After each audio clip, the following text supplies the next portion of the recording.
Welcome everyone to our special holiday cooking show. The title of our cooking show is Global Flavors from a plant-based Valentine's Day. We're excited everyone is here and thanks so much for tuning in. My name is Larry Green and I'm excited to host our time today. I wanted to extend a special welcome to our Meta and Google communities and our families and friends. So for a quick reminder for all of you who are tuning in and watching, for all live questions, just drop in your questions into the comments section. And my partner, Sarah, who's behind the curtain, she's gonna help me out with organizing them and getting them out to our chefs. So big shout out to Sarah. Thanks so much for your help. So who are we? We are the Plant-Based Corporate Alliance. We're a combination of Meta and Google employees passionate about the health and benefits of a plant-based lifestyle. Join our Facebook group or follow us on Instagram at PBC Alliance to stay connected. So now we all know that Valentine's Day is here. It's right around the corner here in a couple days. And we know that food and fun are usually at the centers of holidays like this. Well, you know, that's pretty much true for every holiday when you really think about it. Now I know Valentine's Day can be unique because we can tend to focus on the romantic aspects of love. And it is about that, but I also wanted to just open it up a little bit more and make Valentine's Day and even Galentine's Day more of a celebration of relationships. Now, whether you celebrate these holidays or not, we can all agree that food and fun provide the magic to bring people together. And that's what we're going to do today. We're going to have some food and we're going to have some fun. We have some fabulous chefs with us here today, and I'd like to introduce them all. I wanted to start with Chef Priyanka Naik. Introduce yourself. Welcome. Hi, everyone. This is so exciting. I'm really happy to spend in my case, my Friday afternoon with all of you. But my name is Priyanka Naik. I'm a self-taught vegan chef. I'm a Food Network champion. I won a bunch of cooking shows, and I host a TV show called Dish It Healthy on Food Network Kitchen. And I'm an author, and my cookbook, The Modern Tiffin, just came out, and we're going to be talking a whole lot about it in today's cooking demo because we're doing a recipe from the book. We're going to be doing the bucatini a la pumpkin with pink peppercorn and pistachio. So that's me in a very brief nutshell. Yes, thank you, Priyanka. And yeah, we're going to dive a little bit more into your journey and your story here as we go. And for our viewers out there, yeah, I got the book too. It's pretty cool. It's pretty cool. I got a couple things earmarked. We're going to be touching on it as we go through the show. Next, I wanted to introduce Chef Margot Ackman. Welcome, Margot. Thank you, Larry, and thanks for setting all of this up. As Larry said, my name is Margot. I am the kitchen sink chef for Google in Kirkland, Washington. And what that means is Google has a bunch of teaching kitchens where basically we teach hands-on cooking classes, demos, food chats, basically anything and everything food. And so today I'm joining you from my house in Seattle, and I'm going to be tackling dessert. So you got to follow up a great pasta dish with something a little sweet for Valentine's. And in this case, it's going to be a hibiscus granita with coconut cream and chocolate curls. So I'm leaning into that sort of kitschy pink Valentine's Day thing today. So looking forward to cooking with you all. Nice, nice, exciting. And third, we have Chef Anthony Marias. Welcome, Anthony. Hey, Larry. Thank you for having me here. It's very exciting. This is a great opportunity to get our message out. I'm Anthony Marias, area chef for Meta here in Manhattan, where I oversee a few different concepts. I opened up the first fully plant-based cafe for Facebook, then now Meta, and I support our future of a more plant-based direction here for the entire company. So happy to be here. Today I'll be cooking kind of a special date night dish. I'm gonna do some vegan scallops using mushrooms, and I created a caviar, vegan of course, with what's Valentine's Day without a little champagne. So a little champagne wasabi emulsion to go with it all. So. Wow. Nice, nice, exciting. All right, so chefs, you can go ahead and just get started with your preparations. We're going to come back and visit with you and talk with you. Again, for all of our listeners and viewers that are out there, if you have questions, live questions, you can just drop them in the chat. We already have a few questions that are early on, so which is really exciting. But yeah, I just wanted to just again highlight Chef Priyanka's book here. Again, it's The Modern Tiffin. And I'm really excited about it because I like the layout of the book to start, because it actually gets into a little bit of her story and her journey to how she became a chef. And then some of the exciting things that she's done. As she's mentioned before, she's been on TV. She's a personality in the food scene as well as the TV part as well. And so it's been really neat because I learned a lot of neat things about her as well as her culture.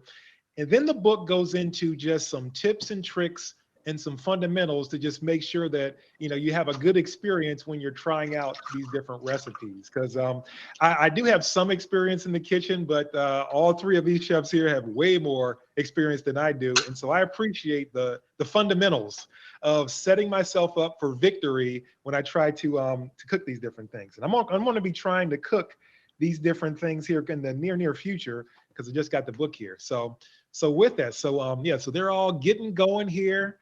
And yeah, we have good close-ups here. Larry, again, if you're gonna be a chef by the time you're finished with my book, okay? You gotta cut yourself some slack. You're probably much better than you say you are. Oh, I like it. I like the vision.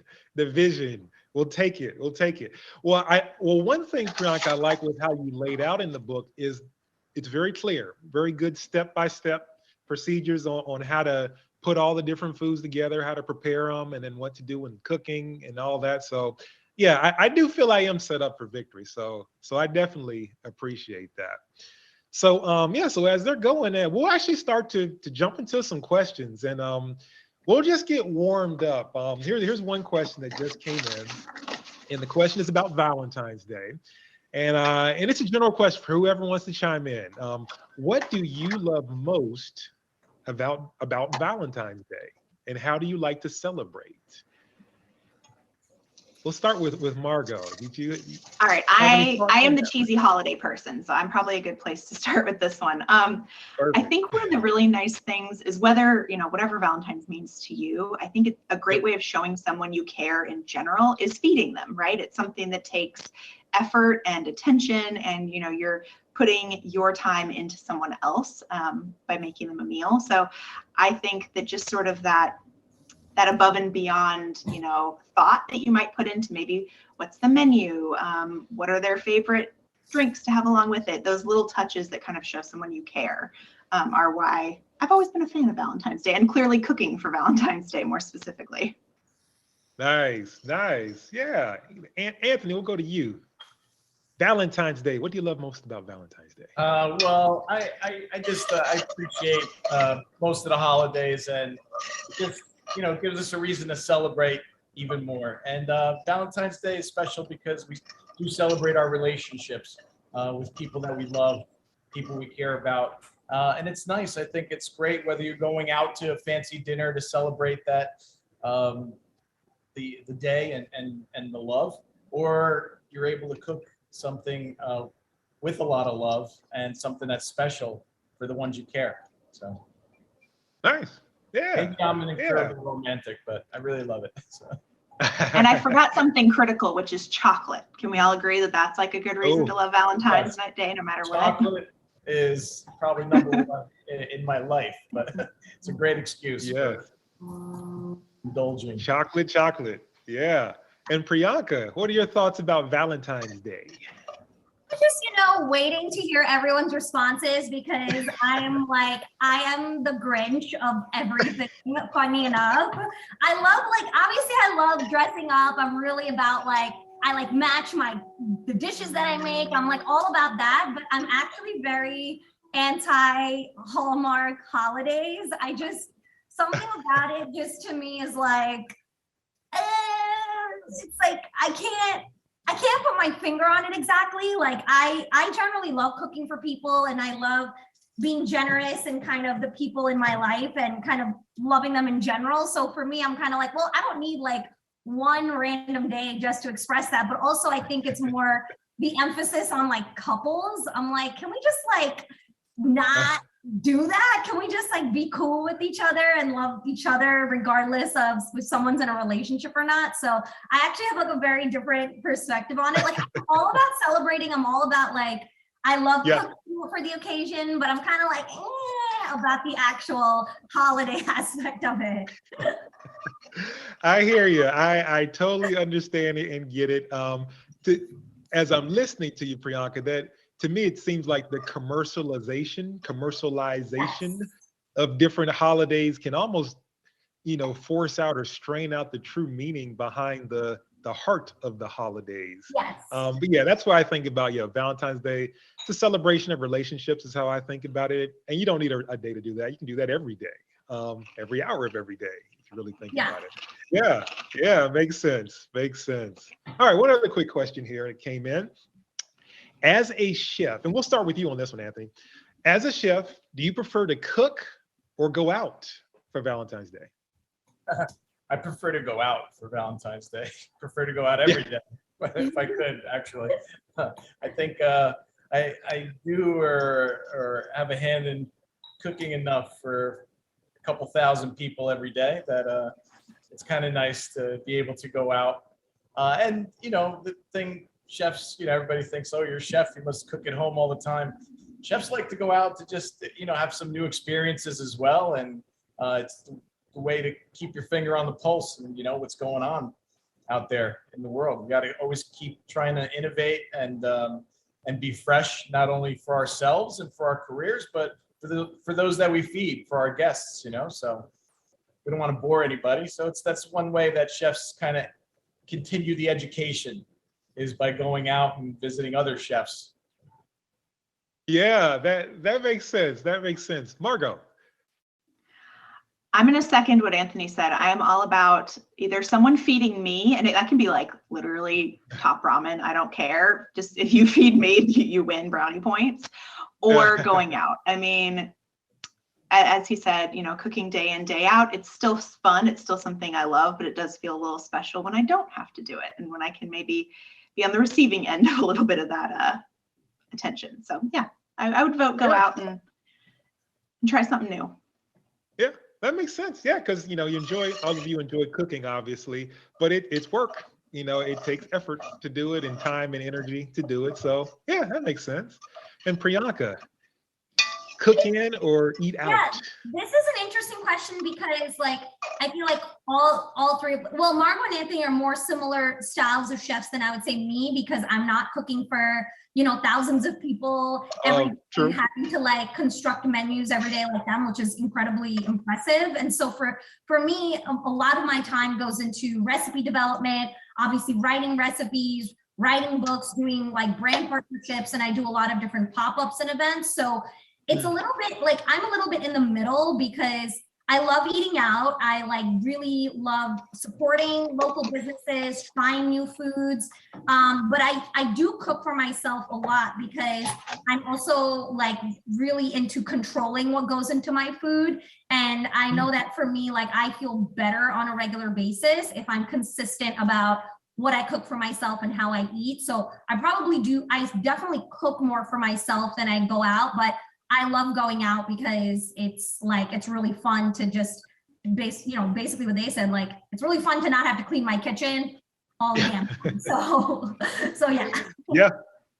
Yeah, makes sense. Now, one thing I'm curious, this has popped up in my mind, since all three of you are chefs, when you're going out to eat another chef's food, can you just enjoy it as just a consumer, just eating it, or is there a critical lens that's I would have cooked that a little bit there, or you should have did this? How does that work? I'm very critical. It's difficult. I was just with friends the other night, and I think I said to them, I'm like, this is why I'm so picky when I go out, because I taste things or I try things, and I'm in my mind, I'm like, I could do this to it, or I could make this better, or why was this $20 or something like that, which is, it's not necessarily the most positive outlook, but I can't hide from the fact that I think because I cook and I have a knack for different cuisines and tasting what's good versus bad, am very critical when I go out. So therein lies the problem. That makes sense. All of you are at the top of your profession, and so that makes sense. Yeah, Anthony or Margot, Yeah, are you critical or you just enjoy it? I tend to enjoy it. If we're going out and sort of, when you get to a certain level or a certain amount of years of experience, in New York, we have like over 30,000 restaurants. But the ones at the top, they're really nice restaurants. It's kind of a very small circle. And we, going through certain kitchens, sous chef leaves and joins another kitchen. We build this network and we tend to have friends in all the right places. So getting into some really nice restaurants is a plus. And at that level, it's rare that there's a very big disappointment. No, that's true. So I adjust my expectations. If I'm at, somewhere that's a 3-star place in New York City, then, you do have certain expectations, but also being a chef and going, up through these kitchens, I understand the challenges and I could understand what a bad night looks like. I'm a little more forgiving. Got it. And But I'm rarely disappointed either. AKA, I'm not forgiving. No. I'm with you, Anthony. I'm always that person who's like, you know what? If they're having an off night, like I know how terrible that feels. I'm like, they're probably kicking themselves way more than I could. So I tend to be a little forgiving, but as you said, it depends on kind of that caliber. When you reach a certain price point, you do expect, not perfection, but you have a little higher level of expectations for sure. Yeah, now I get into that. Now I'm not a chef, I'll definitely say that, but yeah, at a certain price point, if I'm going to pay, $50 to $100 for a meal, yeah, I am expecting, a good experience, all those different things there, which I guess is fair. We're talking about we're professionals here in terms of the product that's being produced for payment. Now this question just came in. And this goes back to chocolate, because definitely Valentine's is a chocolate holiday. The question is, speaking of chocolate, are there any favorite vegan brands of chocolate? For anybody, any question for any person to answer that? Well, you read my mind because I grabbed 2 of mine that I'm using today. Okay. There are lots of different brands, but I think it's more about picking something you like, right? First of all, but almost any really dark chocolate will probably be plant-based or vegan, because the higher the percentage, just the more cocoa that means there is. That other percentage is usually sugar or milk solids or things like that. So if you're not putting in those milk solids, it's typically a higher percent of chocolate anyway. But pick one you like. If you don't like it as just a bar, you're not going to like it in anything that you bake with it either. But I happen to really like both of these, which were just available at Whole Foods. It's Theo and then Choco Love. They're both pretty delicious. Chocolove and Theo at Whole Foods. Chocolove and Theo at Whole Foods. I tried Theo. I haven't tried. Oh no, I have tried Chocolove, but that's funny because to cook, I use Enjoy Life. Have you tried that one? Enjoy Life. I haven't, so I'm glad you something new. Let me see if I have it. I just got it. And while she's looking for that, Anthony, you got one? Yeah, I've had the Enjoy Life and the Chocolove and the Theo. I'm just a super big fan of chocolate. I think probably, I don't know, I can't really pick a single favorite. Being that we have a plant-based cafe up here, we also have a plant-based pastry chef. So anything that comes out of our kitchen, from our pastry kitchen, I love. Got it. Enjoy Life. There's Enjoy Life mini chips. And where do you get those, Priyanka? Well, the reason why I like this one is because they're pretty accessible. Like I just got this at my local grocery store in Manhattan.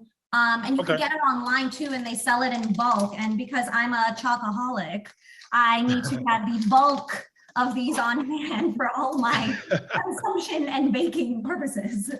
So yeah, but in case of emergency, break out the chocolate. But yeah, exactly. Nice, cool. All right, couple more questions are coming in. Yeah, this is good. Got a bunch of active listeners and viewers out there.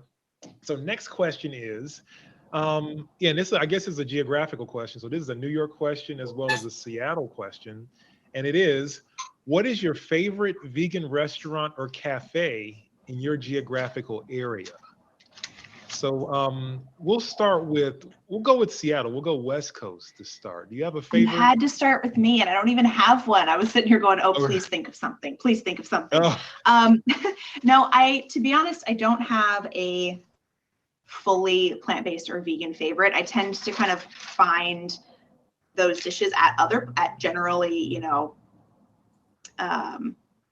regular restaurants. So I don't have a good suggestion, although maybe someone in the comments or in the chat who's tuning in does. And if you do, please throw those in. But yeah, I'm curious though what Anthony and Priyanka, I was in New York before Seattle, so I'm curious what your favorites are. yeah, this is probably an essay question for New York. Well, there's a place in Seattle. It's not vegan specific, but I think it's Malaysian. It starts with a K, maybe. It's in Capitol Hill, maybe. Yep. Maybe? Yeah. I will was butcher the so good. pronunciation of this, but yes, I know exactly what you're talking about. And they do some really delicious like curries and rotis and all sorts of fun things. But for New York, I'm New similar. York. Like, well, first of all, there's so many things here. There's so many options, but I don't go to just vegan specific places because there's so many places that have good dishes that aren't, just vegan. So like, I like Spicy Moon. Spicy Moon is like, I think it's like Szechuan style. They're all vegan. Lady Bird is all vegan. I also like Mala Project, which is dry pot. That's not vegan only, but all of their veg options are all vegan. I like New Leaf. It's kind of fast casual. It's in Flatiron on 23rd and 5th. I can kind of go on. Obviously, I clearly eat a lot. So like there are a bunch of lists, but those are some that I could think off the top of my head. Got it. Yeah, there's a lot in New York. Yeah, Anthony, there's a lot you in got New one? York. I think sort of I think all chefs are kind of moving in a more plant-focused direction when they're writing their menus. So like Priyanka, I think going out to just about any really nice restaurant or a good restaurant, you're going to find plenty of options for if you live a plant-based lifestyle. I do like Lady Bird here in Manhattan. I think probably my favorite though is ABCV. That's Jean-Georges restaurant right across the street from our offices here. The executive chef is one of my former students when I used to teach in culinary school, and he's doing an amazing job there. So it's just incredible, those dishes, and it's fresh and it's innovative, and I really enjoy going there to eat. Wow, great. Now I know we have a lot of listeners from I think all over the country, and so for all of you who are watching and listening, just put in the chat what are your favorite vegan restaurant choices and options. I'm in the San Francisco Bay Area, so I'm very curious to know if any of our listeners and viewers out there have choices and options for me, because I'm actually pretty open. There are a few different tastes and things that I like in terms of restaurants, but usually when I go out, I'm looking for the plant-based option for there. So yeah, so if there's any recommendations, I'm definitely open to it. All right, yeah, we got the questions coming in. This is great. Hey, Larry. So yeah, go ahead. Hey, 1 second. I wanted to show everybody these incredible mushrooms that I'm working with today. These are king oyster mushrooms, and this is what they look like. They're huge. They're like little Yankee bats, but Where did you get those? they're beautiful. We've got an amazing purveyor. We use Baldor here in New York City. So Wow. They're beautiful. What type of mushrooms are those again? It's a king oyster mushroom. Oyster mushroom. Wow. Yeah, it's completely edible. It's got a very rich flavor. I'm using these, shaping them down and cutting scallops out of them, and shaping them, and then I'm scoring the top, and they look like little scallops, and that's how I'm creating the vegan mushroom scallop. But that's the type of mushroom. If you can't find the king oyster, you can also use trumpet, which I think it's a little more accessible in grocery stores. Got it. Cool, cool. Actually, we'll just do a quick round. So, Priyanka, you're next on my screen here. So, yeah, if you can just explain where you are with your cooking. I see some things in that Yeah, in your dish there. Yeah. I'm pretty much done actually. So Oh, okay. again, I made the dish from my book, which is the bucatini a la pumpkin. So this is the recipe here. And we actually have I want to see how similar my dish came out to the recipe. This is the photo of the dish in the book. And it actually has like a lot of fall flavors to it, but it's bucatini, it's pumpkin puree, it's a little bit of vegan butter and vegan cream cheese, onion, garlic, red chili flakes. And the really interesting ingredient in this are the pink peppercorns. So I love cooking with pink peppercorns. They're actually pretty interesting because they grow on they're a different strain than the black and green peppercorns.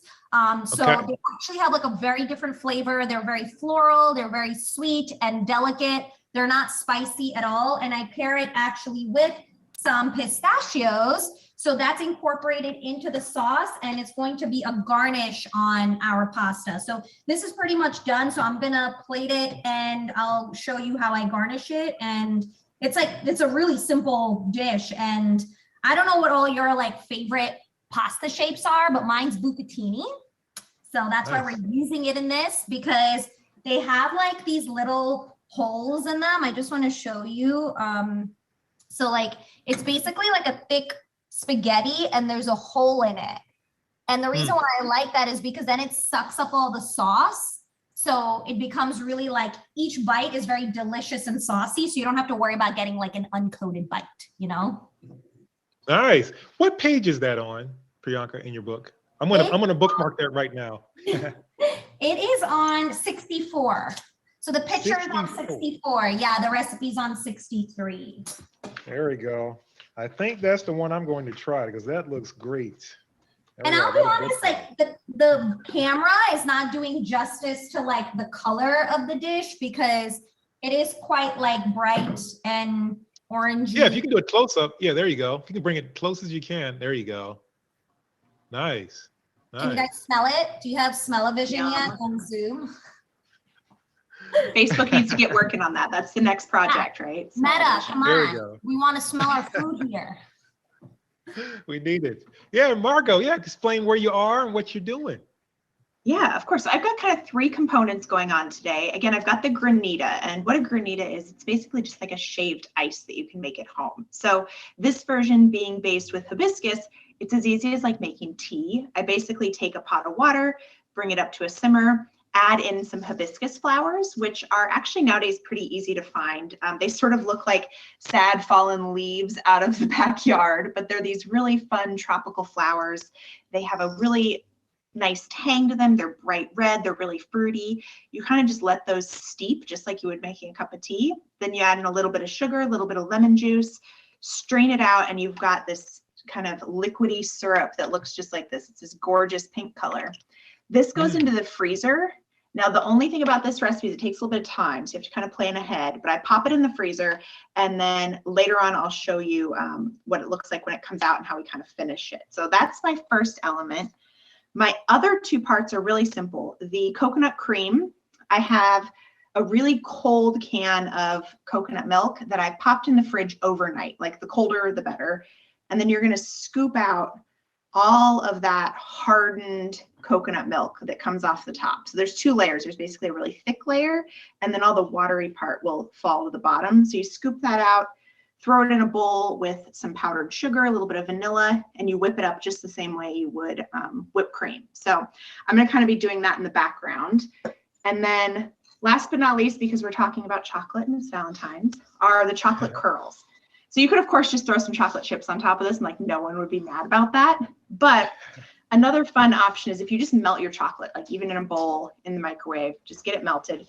And then you take a couple pieces of parchment paper or wax paper and you spread your chocolate on one layer, put another piece of parchment paper on top and roll it up, let it cool. I just pop it in the freezer for a few minutes so it gets nice and hard. And then when you unroll it, it breaks. Let's see how long you do this midair. And you get all these really Oh, wow. cool chocolate curls and pieces that you can sprinkle all over your dessert at the end. So it looks like you did something fancy, but really you just spread chocolate on a piece of paper and let it cool. So I'm going to be Oh, whipping wow. cream back here, and I'll show you how it all comes together in a little bit. Yeah, that's a fancy look. It's similar to, I Right? think, like that holiday bark type of chocolate, Yeah, similar type of thing. exactly. Yeah. Wow. And it's fun. Even like kids, you can get them to spread it out and do the rolling, and then they feel like they're doing like arts and crafts with their food. So that's always a good thing as well. Wow. Cool. Also, All right, so we got some more questions coming in. Oh, go ahead, Priyanka. I'm making a drink that kind of goes with Margot's dessert because my drink has butterfly pea flower in it. So it's in the floral category. Nice, nice.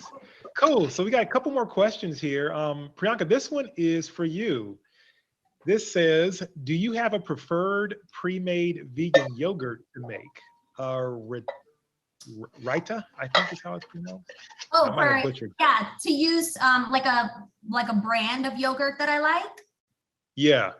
So there's a couple I like. So Delicious is probably the most easily accessible, and from a price point standpoint, it's not super expensive. So I do use their unsweetened plain coconut yogurt, but it's a little bit on the thinner side. So it can be good for raita, but I usually then mix that with the vegan sour cream to get that like raita consistency that is like appropriate for the dish. So I would say that one is a pretty good go-to. The other ones that I like are Coco June. So Coco June, there's a couple reasons why I like it. One is it's like pretty much pure coconut. So the consistency is really good, and all of their packaging is compostable. So there's actually no plastic in their packaging, which I love. Like, so I'm obviously sustainable in addition to being vegan. So I do look at that a lot. So Coco June is the other brand that I like. And then after that, like a Kite Hill or Harmless Harvest. But I would say those would be like my top 3 or 4 brands. Oh, products with a purpose. Yeah. Anthony or Margot, any thoughts too? I just tried the Harmless Harvest yesterday, and I loved it. Yeah. Before that, I love pretty much all their products. Really, really great. It's a great company. Before that, or equal to that, I like the Coco June is my favorite as well. So you're Cool. starting to see it more and more. I saw it in Whole Foods yesterday, along with the Harmless Harvest product. Those two are probably my top 2. Wow. Yeah, they covered it. I don't even have anything else to add because I second all of their good info. Perfect. Nailed it. Nailed it. Here's a good question that came in. Do vegans eat fish? Do vegans eat fish? Why not? Why not? Because it's a living being. It has feelings. I know some, they're like, oh, it doesn't have central nervous system. They're not whatever sentient beings or whatever. But I don't know. I personally just don't eat anything that like moves and has a life and I don't want to hear the argument that broccoli is like awake and, we're stripping broccoli from the ground and stuff. But to me, it's a living creature. It reproduces and has a family, and some are social, some aren't. So I don't eat any seafood. All right. Probably giving kisses on Valentine's Day. The other little fishes. Yeah. Nice. Now, speaking of feelings, Priyanka, this question came in. Do mushrooms have feelings? And Anthony, I think because you're cooking with mushrooms, do mushrooms have feelings? I haven't thought of that question before. I think I eat them too fast to even think about that. Not getting anything. No. Did I get anything? No, sorry. No feelings? You mean because it's a fungus? Is that why? That's the question? Like, because it's fungus? Yeah, I'm not sure. It just came in just as, do mushrooms have feelings? I've never thought about that. I don't think so. It's a fungus, so it grows.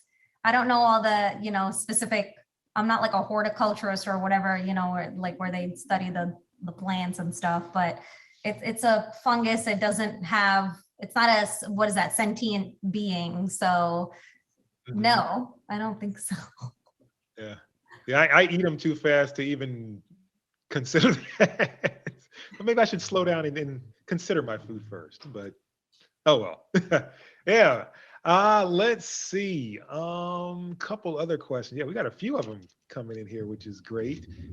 We got some other. Oh, we got some good cafe options with Seattle, Cafe Flora, Arias. In the Bay Area, we got Om Sabor, Baya, Gracias Madre, Loving Hut. Okay, we got a bunch of them here. Got some San Diego ones, Santa Clara. Okay, yeah, they're coming in. That's great. That's great. Couple more questions. Now, actually, well, before I do more questions, I'll just quickly check in with the chefs, with everybody. So I know Priyanka's finished. Looks like Well, Margot's getting there. did you want me to make the Ant- cocktail yet? I was going to ask actually, when is a good time to make the cocktail? Should we do that now? Should I wait till You can everyone- go ahead and start. Yeah, yeah, go ahead and start because yeah, we got a bunch of good questions and thoughts, and yeah, we'll let you finish that. Anthony, are you close or how far along are you? I'm ready to plate as well. Here's the mushrooms. Got it. Those Nice. scallop mushrooms. I wanted to show you the caviar Oh, and the consistency it comes out just like you Wow. open up a tin of caviar. How did the you color- make it? So it was really cool. I soaked some chia seeds for at least 2 to 4 hours. I made this a little earlier, so I had time to soak for the show. I soaked them in water with nori that I blended up in a blender. So the nori, the sea vegetable, it's what's wrapped around sushi, gives it that little, the brininess you get from the ocean. So to kind of mimic a caviar. The black color I got from a little activated charcoal that I added into the water. wow. And then I also added a little bit of grated ginger, very little, and some tamari. It's a gluten-free soy sauce, really. And so that just plays with the brininess and helps with the color as well. And I'm really very happy with the outcome. So the proportions. Nice. Yeah, I was going to It is ask so if dramatic looking. I love it. activated charcoal. Yeah, it's really cool. Yeah, the activated Nice, charcoal nice. is cool, but it's like I had to change like my chef coat like 2 times because you open it up, it's so fine, it goes everywhere. I looked like I worked in a coal mine before the show started. So, Nice. So I'm ready to plate. I'm going to start plating up Perfect. and we'll get there. Nice. Now, I forgot to mention this in the beginning. For all of our viewers and listeners out there, we do have the recipes and the different steps, and that's going to be available on Instagram, and we'll make sure it's available in our Facebook page as well. So you will have that information. And Margot, where are you right now? Looks like you're close. I'm You're getting there. close. Yeah. I keep disappearing off camera because I've got cold things. So I keep running to the freezer. But basically, we've got our coconut cream. That is ready. We've got our chocolate curls. Those are all set. The last thing to do is really just finish that granita. So through the magic of TV, we went from liquid earlier to now frozen solid. And Poof.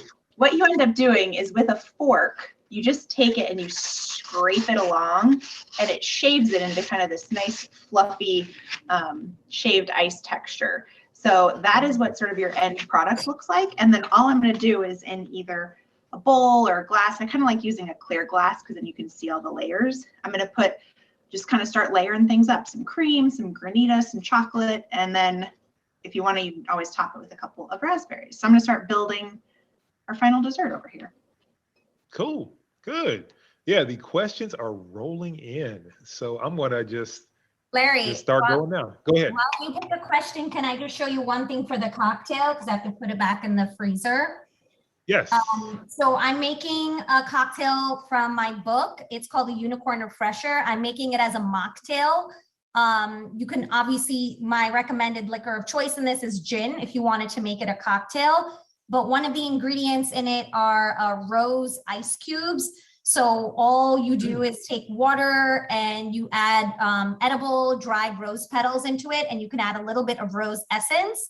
and then you freeze it overnight. So you make little like rose ice cubes, and it looks like this in the glass. And there's going to be kind of like a color changing effect to this. So I have to do it whenever we're all ready to kind of watch it. Because if I do it and it just sits here, then it's kind of, anticlimactic. And I'm obviously all about the drama. So I just wanted to, put that out there. Nice. Actually, Priyanka, can you do a close up one more time of the ice cubes in the cup? Oh, That in looked the pretty, cup. Yeah. Wow. Those are fun. Wow. Yeah. Yeah, I did Matt, not know there were right. edible rose petals. I did Yeah. not know that. Yeah, we Wow. make them at home a lot. As long as you buy organic roses that aren't treated with any chemicals or anything. So my parents grow a lot of roses. So you just want to make sure you wash them thoroughly. And once they're dried, you can actually put it in the oven at like 200 degrees or even like 150 just for a couple of minutes, or even in the air fryer to just get it lightly dried out. And that's how you have rose petals. Wow. Very neat. Very neat. All right. Yeah. So so I'm thinking for the sake of timing, Priyanka, because we want to make sure we get this on camera.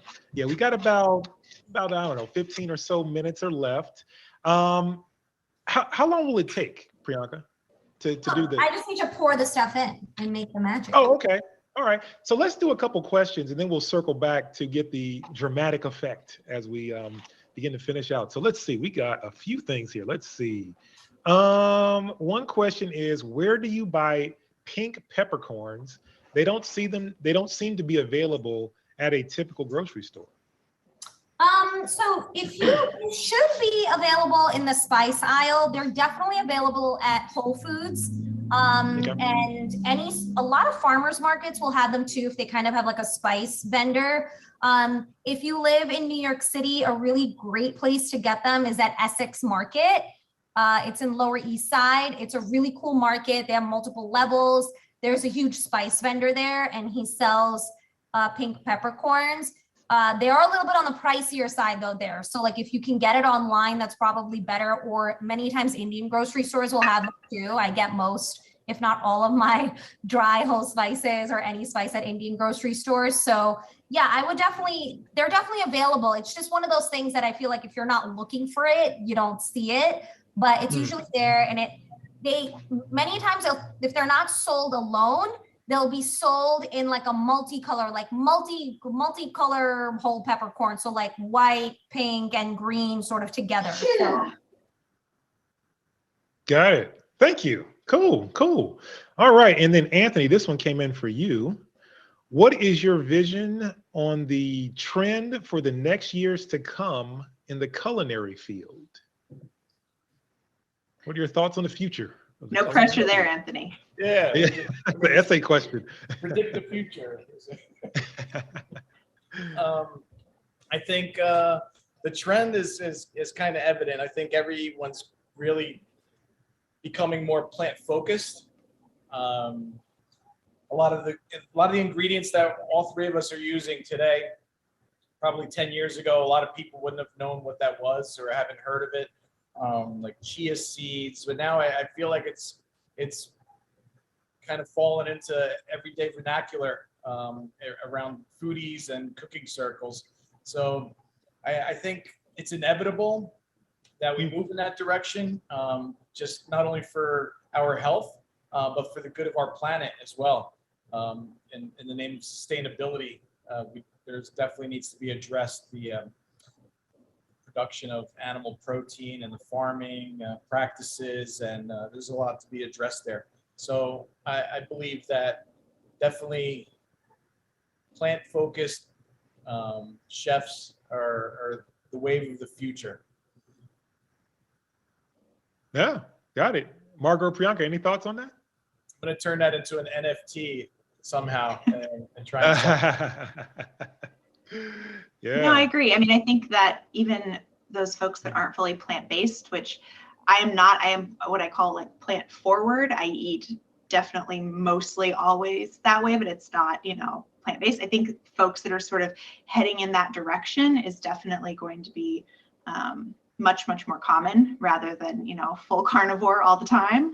But yeah, if anyone else has that crystal ball and can tell me, I'll like buy all the stocks or do whatever, and then we'll all be in the right place in a few years. But I would imagine that we're all heading that way.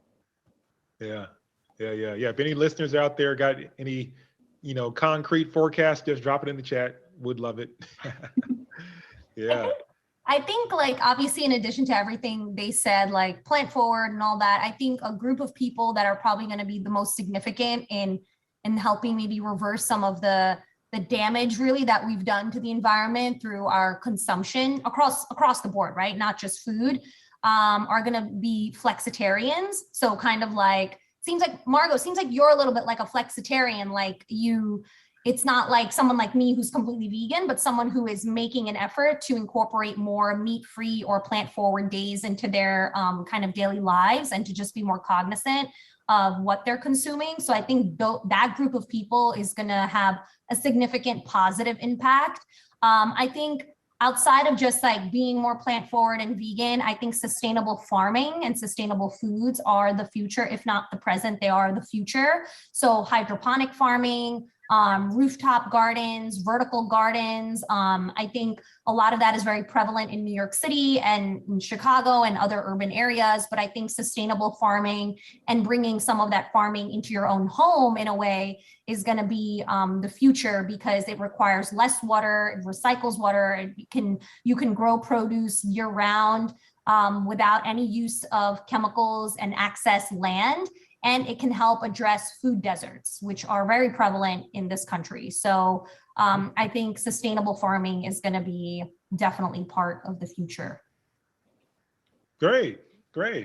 Yeah. So this other question came in, and I'm personally interested in this one because I have a sweet tooth. My two favorite desserts are lemon meringue pie and key lime pie. And this question is, what advice will you have, or do you have, when making meringue in high altitude? How do you make the meringue high and fluffy? Any thoughts? Good question. I mean, plant-based meringue most of the time, or at least the ones I'm most familiar with, is aquafaba based. So that's the chickpea liquid that gets whipped up. Those are naturally more fragile than an egg-based meringue anyway. It is much more easy to fall. It's a little bit more delicate. So yeah, you add on high altitude to that. I can see it being a little bit of a challenge, but I have to admit, I haven't played around that much at high altitude. Anthony, do you have any wisdom over there?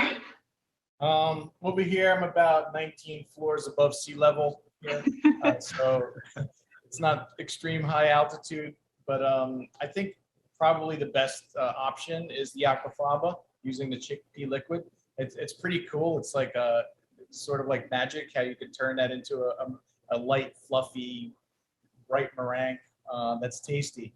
I'm sure there's probably, I haven't played around with it, but maybe using some kind of a plant-based stabilizer, incorporating some agar into the process would probably help to stabilize that at higher altitudes.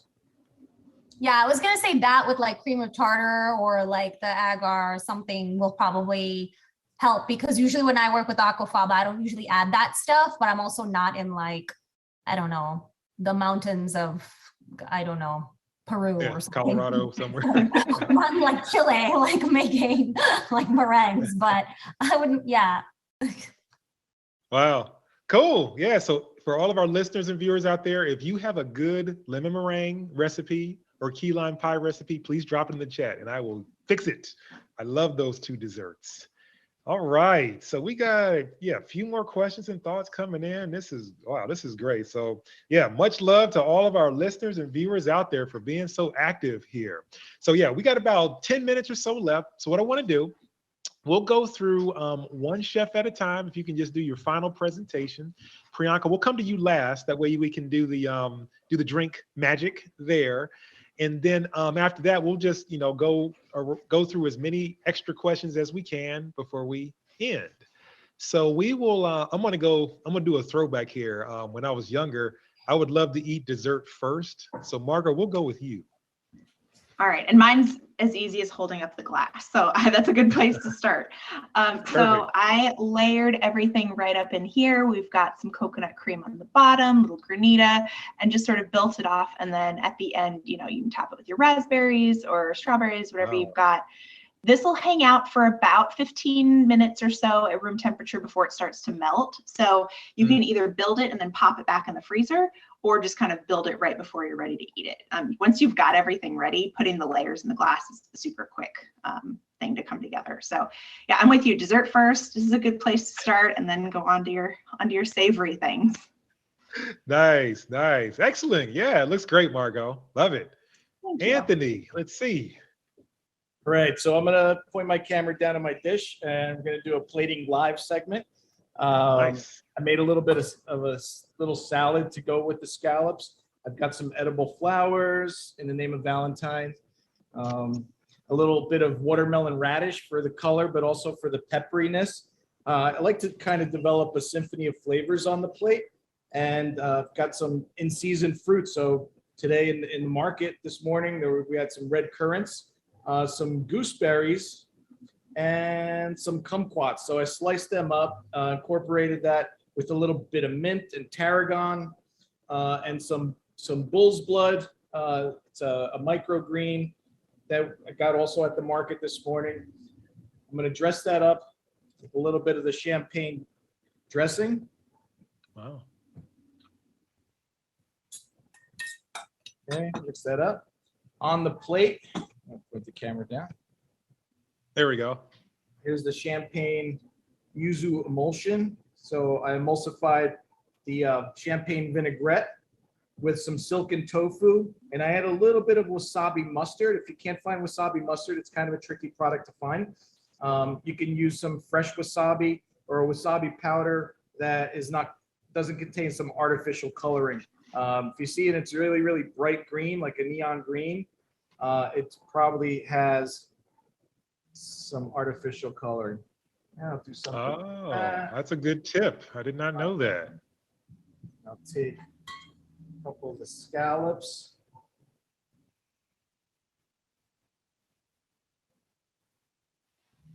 And this just looks fancy. You already know you're in for a good night when you get this plate. I love the artistic feel to this. This is creating A little bit of the vegan caviar, and I don't know. I thought we top the scallops with it. precision. It's Wow. like you get a little dash of caviar. There we go. Take my beautiful salad.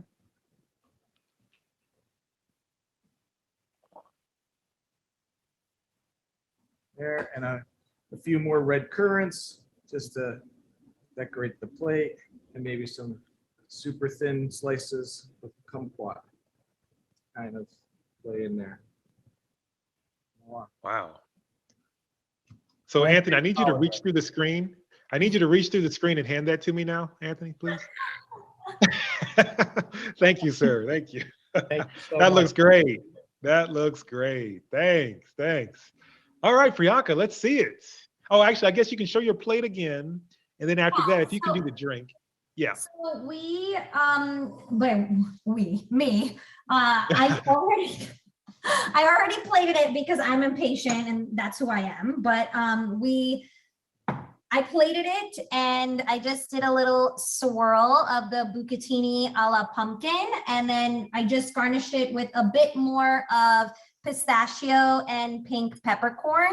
And I'm actually going to add a little bit of microgreens, which, funny enough, talking about sustainable farming, I don't know if you could see there, but there's like a little lit, like, you see the little lit like thing at the end of my counter? Yeah, that's my little like herb garden, which is a hydroponic. It's like an in-home hydroponic farm. So I have some microgreens from that, which I'm going to top because, you know, we're all being fancy here. I saw Anthony making caviar. So I was like, okay, well, now I need to put microgreens on mine. So microgreens on this. And that's the dish. It's like very, very easy, very flavorful. It doesn't taste like it's easy, which is why I like it. And obviously the recipe's in my book. And then we're gonna do the drink. So the drink I think goes really well with the dish because it's very refreshing, but it's also perfect for Valentine's Day, even though I'm the Grinch, but that's okay. We'll play into the holiday. And it'll actually go really nicely with Margot's dessert. So we have the rose ice cubes in here with a little bit of rose essence. And what we're gonna do is pour in some butterfly pea flower tea that I made, which is just a flower. It's a natural flower, and there's really not too much flavor to it. It's more of a blue color that's natural. And we're gonna pour that over the ice cubes. Okay, so we have that. And then we're gonna add some sparkling water. So you can add, this is where actually you can add some gin to this before I add the butterfly pea flower, and you could stir it up a little bit. I like gin because it's a little bit more floral. The other option would be vodka, but those would be my, oh God, I hope this doesn't. Did it work? Oh. Yay, success. There we So we're just gonna add in some sparkling water, or in this case, it's just Pellegrino. So we add that in. So now you see it's like a beautiful, like bluish purple color. But, and hold on, let me get a straw actually. Oh, please. Obviously a steel straw because we're sustainable. And we're gonna take a little bit of lemon juice and we're gonna squeeze that right in. And if you squeeze that and mix it around, there's a reason why this drink is called unicorn, because once you squeeze the acid in, it changes the color to pink. You can see it's getting a little bit lighter on top, and now it's like a purpley color, and before it was blue. Darker, yeah. Yeah. So I'm gonna put a little bit more in so you could get a little bit more of the effect. These lemons are not juicy, I tell you. Probably GMO. So we squeeze that in. We're not. Yay! So it goes from like blue to purple and then eventually to pink. And that's why it's called the Unicorn Rose Refresher. So that's the little drink. Very pretty. Wow. Nice, nice. Yeah, well, all these dishes look excellent. Excellent. Definitely fun. All right, we got a couple of minutes left before we close. We got a bunch of questions here in the chat. We'll do like some rapid fire, as much as we can, with as many questions as we can before we end. So let's see. High protein vegan options. Any thoughts from anybody? Chickpea flour. Chickpea flour? Yes, we cook with it a lot in Indian food. It's called besan flour. It's really high in protein. It's just blitzed up dried chickpeas into a flour. You can make it into pancakes. You can bake with it. That's what we use for pakoras. But it's really high in protein. So that would be my like inexpensive high protein option. Got it. Cool. Any other thoughts? Anybody? Just eat everything, eat plants. Every plant has protein. Tired over the years. Where do you get your protein from if you're plant-based? Everything has protein. Just eat well. Got it. Yeah. Yeah. Margot, any? That, no, I mean, seconded. I think if you eat a very balanced diet, you will not have a problem with protein. I mean, cows only eat plants and they don't have protein problems. So I think you'll be fine. Very fair point. Very fair point. Cool. All right. So yeah, so we are at the top of the hour here. So I definitely wanted to thank all of our listeners and viewers for tuning in, to checking us out, and yeah, all the activity. We'll see if we can, with the questions that we didn't ask, we'll like put them in the group, and we'll see as much as we can with with our chefs here. They can follow up, or we'll try to get answers to you as quickly as we can. But I also wanted to thank Chef Margot, Chef Anthony, and Chef Priyanka just for spending time with us. This was a great time. I had some fun, and I got the cookbook here, so I can have some food here. And again, yeah, I wanted to show that real good here. The Modern Tiffin is available. It's in your stores. It's Amazon, also at chefpriyanka.com. And I'm sure there's a few other outlets where it is, but I encourage all of our listeners and viewers to go out and get it. I'm going to be cooking with it ASAP, very too. But last thing real quick, any final thoughts from any one of our chefs, from any of our chefs? Well, I mean, just thank you for having me. I hope our dishes inspire you guys to cook with plants more regularly, not just for Hallmark holidays. And there's a lot of versatility with vegetables, and I hope these dishes kind of prove that to you. And go buy my book because I'm a first-time author, and your support will mean the world to me. And you can make these recipes and more. Cool. Yeah. Any final thoughts, Anthony or Margot? I was just going to say thank you for having us. Thank you for setting this up again. We did, end of the year kind of Christmas, New Year's holidays. So it was fun to try something else with Valentine's, and hopefully we can do it again soon. It was a pleasure to cook with both of you. Yeah, it was a lot of fun cooking with my co-chefs here. Chef Priyanka's book is amazing. I got a copy this weekend. Haven't put it down. It's great. Congratulations. And I definitely encourage everybody to go out and get it. And Larry, you're an amazing host. Thank you so much. Thank you for everybody behind the scenes that have worked on this. Just be happy. Cool. All right. And a special shout out. There we go. And a special thanks to Sarah, who was helping with the questions and everything there. So definitely appreciate your help. But again, thanks so much, everybody. And we'll see you next time.